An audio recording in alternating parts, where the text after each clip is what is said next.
up, guys? Matt here for Matt's Movie Review.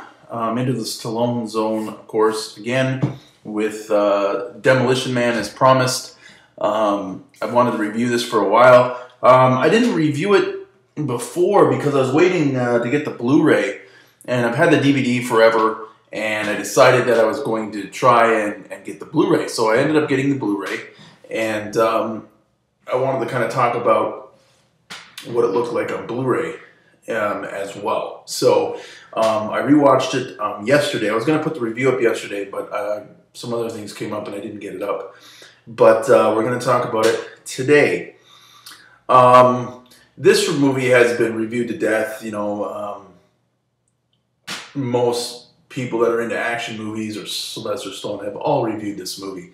So what I say probably is not going to be that much different from what everybody else has said about it.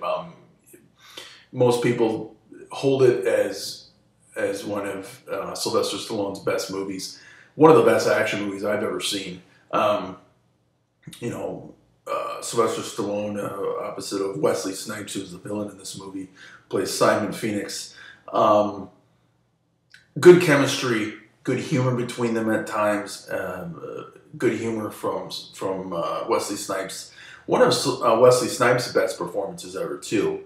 I really like him in Blade and Blade 2, and even Blade 3, but this is a really good movie.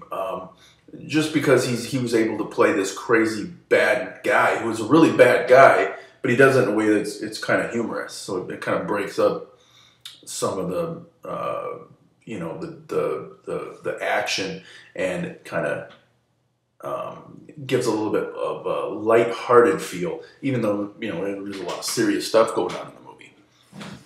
So let's talk about it a little bit. I mean, you guys know the plot of the movie. If you haven't seen the movie, you know, the basic plot is these, there's an ordered society. It's in the year 2032.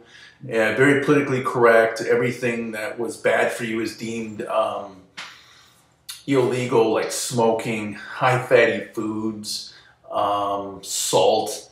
You can't swear.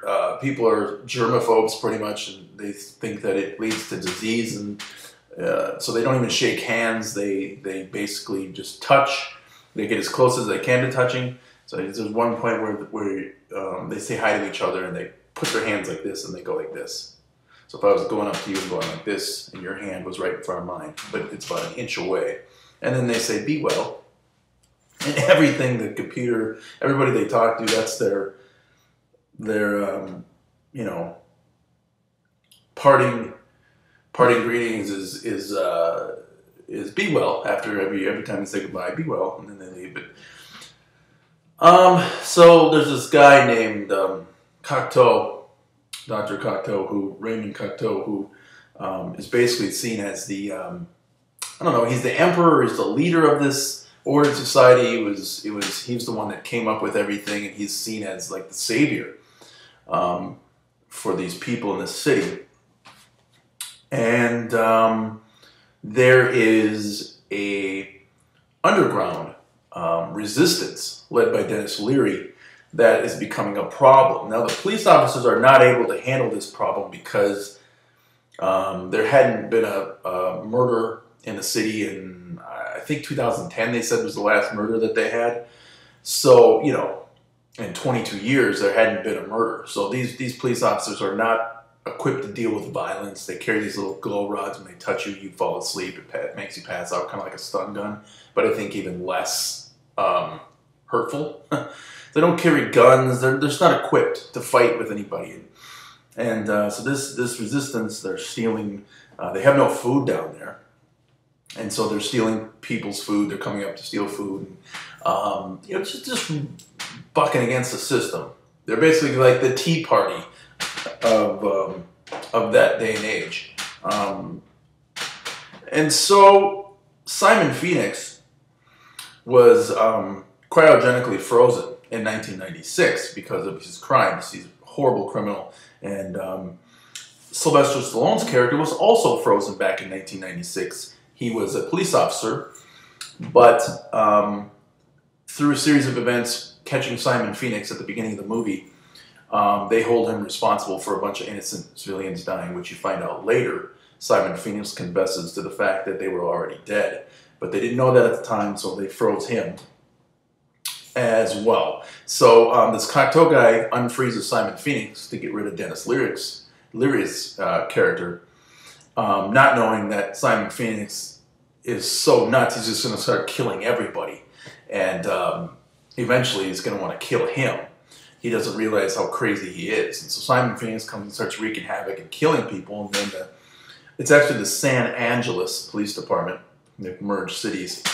And they are really kind of, they don't know what to do. There's these murder-death-kills that are happening, and there hasn't been a murder-death-kill, since 2010. So they bring back Stallone's character to take out Simon Phoenix. And of course, there's this vendetta that's that many years old between them, and they both still hate each other. And Sly has to track down Simon Phoenix, and in the end, there's this great battle, and ends up killing Phoenix. And Cocteau actually ends up getting killed by Snipes' character. He can't kill him himself because Cocteau has engineered him in a way that he's not able to kill him. So he thought that far ahead, but then Simon Phoenix just orders one of his buddies to kill him, and he ends up killing Cocteau. But when these guys are cryogenically frozen, they're implemented with a rehabilitation program. And one of the rehabilitation programs for Stallone is he knows how to knit. There's a part in the movie where he knits a sweater for Sandra Bullock's character, Nigel Huxley, which is his love interest in the movie, which is a police officer also, and she's assigned as his partner, and kind of rehabilitating him back into this new society. And of course, Sly doesn't fit in, and he swears constantly, and he's constantly getting fined, and he's just seen as this barbaric guy from the 20th century in this ordered society. He wants to touch everybody. He wants to have sex the old-fashioned way. And Sandra Bullock, of course, that scene where she puts the two helmets on, and it's almost like virtual reality sex, and Sly is just not having it. It's kind of a funny part. He rips off the helmet, and she says, "You broke contact," and he's like, "Broke contact? I haven't even touched you yet." And he wants to kiss her, and kissing is not allowed. And damn, I was a good kisser. But there's just so many of those one-liners and funny moments between Sly's character and Sandra Bullock's character, and then Simon Phoenix is really funny too. There's, I could go on and on about the different scenes in this movie, but it's a really good blend of comedy and action, which a lot of times Sly has gotten right over the years, like Tango and Cash. There's this movie. Even in the Expendables, there's, he's done this a few different times. I think it's a good mix, and I always kind of wanted to see a sequel to this movie, him versus somebody else maybe later, but that never happened. A really good, solid action movie. Definitely one of Sly's best, one of my favorite Sly movies, action-wise, that he's ever done. I definitely put it in the top 10 movies for Sly. After the Rambos and Rockies. But I hold it way up there with the Expendables and Cobra. I really love this movie a lot. And I forgot how good it was after rewatching this, and how good everybody is in this movie. Sandra Bullock is good. Wesley Snipes is fantastic. Stallone is always good. He's in tremendous shape once again for the movie. It's directed by a guy named Marco. Let me look up his name here on IMDb. Marco Brambilla, or Bia, however he pronounces his last name. Now, he didn't do much before or after this. Actually, he didn't do anything before this. He did a movie in 1997 called Excess Baggage with Alicia Silverstone, which I think I may have seen back in the day. I'm not sure. He did a movie in 2002, or a series called Dinotopia. I actually remember seeing the movie for Dinotopia. It's like CGI dinosaurs, and I don't remember if I liked it or not. But then he did this movie called Districted in 2006, and I'm reading it here. It says it's a compilation of erotic films intended to illuminate the points where art meets sexuality. And I don't know if this guy like lost his mind or got into drugs or something. I don't know, but it sounds weird when you go from Demolition Man to that movie. You know, he should definitely get back into making action movies. I mean, obviously he knows how to do them well, but it's kind of puzzling to me. The score is really good in this movie. Now let's talk about the Blu-ray a little bit. It cleans up amazing on Blu-ray. These movies from Warner Brothers that Sly was in, there's a handful of them. I kind of got them all at once. They all clean up really, really well on Blu-ray. They sound really good. They got a 5.1 DTS HD sound, so if you have a sound system, I have a surround sound system down in my basement, my man cave, that I watch my movies on, and it is loud. Like when explosions are loud, and the picture is phenomenal on Blu-ray. And for $10, you know, why not upgrade? You know, it's the high definition age. You know, I have a high definition TV and I have a Blu-ray player. You know, I need to. You know, I didn't spend all that money on these things to just watch DVDs on it. You know, so yeah, why not upgrade? And you know, I like supporting Sly any way I can, so I'm gonna rebuy all his movies on Blu-ray. And I think I have just about every single one that's released to Blu-ray now. I think, with the exception of a couple of Rockies, because I've been buying them individually because I already had Rocky 6 and I wasn't going to buy the whole thing and replace Rocky 6. So I knew they would be coming out individually, so I bought the first and the second one for $5 a piece, guys. I mean, so, but it looks great on Blu-ray. Recommend you upgrade it immediately to Blu-ray if you haven't. And yeah, just a great movie. It gets a 6.4 on IMDb, which is puzzling to me because this is one of Sly's best action movies. I'd give it like a 9 or even a 10. I can't find a lot of problems with this movie, if there is any at all. At times, you know, yeah, it came out in '93, so some of the effects look dated, sure. But they did a lot of practical effects, and there's just a lot of cool stuff in this movie.